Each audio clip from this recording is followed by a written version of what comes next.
ये आकाशवाणी है। अब आप विमलेंदु पांडे से समाचार सुनिए।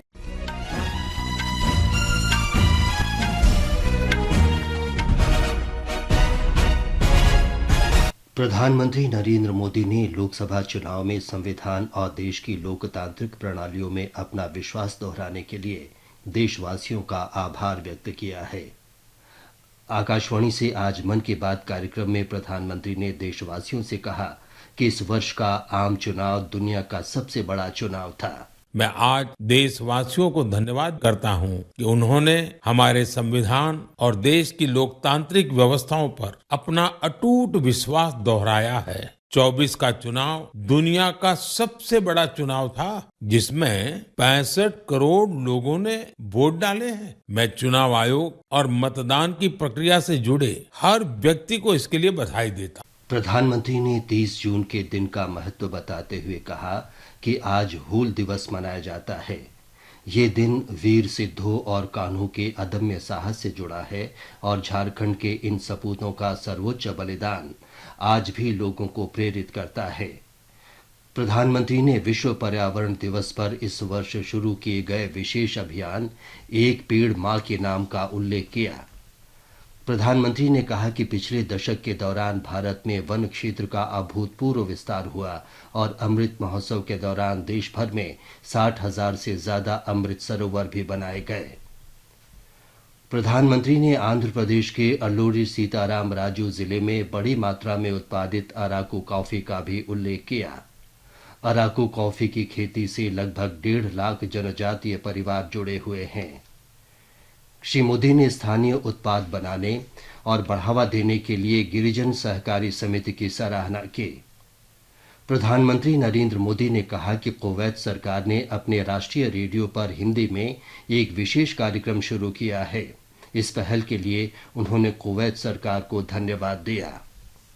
श्री मोदी ने इस बात पर प्रसन्नता व्यक्त करते हुए कहा कि भारतीय संस्कृति विश्व में गौरव अर्जित कर रही है। योग के बारे में प्रधानमंत्री ने कहा कि पूरी दुनिया ने 10वें अंतर्राष्ट्रीय योग दिवस को भरपूर उत्साह और उमंग के साथ मनाया। प्रधानमंत्री ने आकाशवाणी परिवार को भी बधाई दी क्योंकि आकाशवाणी का संस्कृत बुलेटिन आज अपने प्रसारण के 50 वर्ष पूरे कर रहा है। प्रधानमंत्री ने कहा कि संस्कृत की प्राचीन भारतीय ज्ञान और विज्ञान की प्रगति में बड़ी भूमिका रही है। उन्होंने बेंगलुरु के कब्बन पार्क में ऐसे ही एक प्रयास का उल्लेख किया। उन्होंने कहा कि प्रत्येक रविवार को इस पार्क में बच्चे, युवा और बुजुर्ग आपस में संस्कृत में बात करते हैं। राष्ट्रपति द्रौपदी मुर्मू ने आज हूल दिवस पर संथाल विद्रोहियों के सभी अमर वीरों को श्रद्धांजलि दी है। सोशल मीडिया पोस्ट में राष्ट्रपति ने कहा कि अन्याय के खिलाफ ऐतिहासिक संघर्ष करने वाले सिद्धो कान्हू, चांद भैरव और फूलो झानो जैसे वीरों के बलिदान की अमर कहानियां स्वर्णाक्षरों में लिखी गई हैं। जनरल उपेंद्र द्विवेदी ने आज नई दिल्ली में नए थल सेनाध्यक्ष के रूप में कार्यभार ग्रहण कर लिया। जनरल द्विवेदी ने 15 दिसंबर 1984 को थल सेना की जम्मू कश्मीर राइफल्स में कमीशन प्राप्त किया था। उन्होंने रक्षा और प्रबंधन अध्ययन में एमफिल और सामरिक अध्ययन और सैन्य विज्ञान में स्नातकोत्तर डिग्री हासिल की है। इससे पहले जनरल मनोज पांडे 4 दशक से अधिक की सैन्य सेवा के बाद आज थल सेना अध्यक्ष पद से सेवानिवृत्त हो गए। रक्षा मंत्रालय ने कहा है कि उनका कार्यकाल परिवर्तन की प्रक्रिया को गति देने और आत्मनिर्भरता के क्षेत्र में मजबूत प्रयासों के लिए याद किया जाएगा।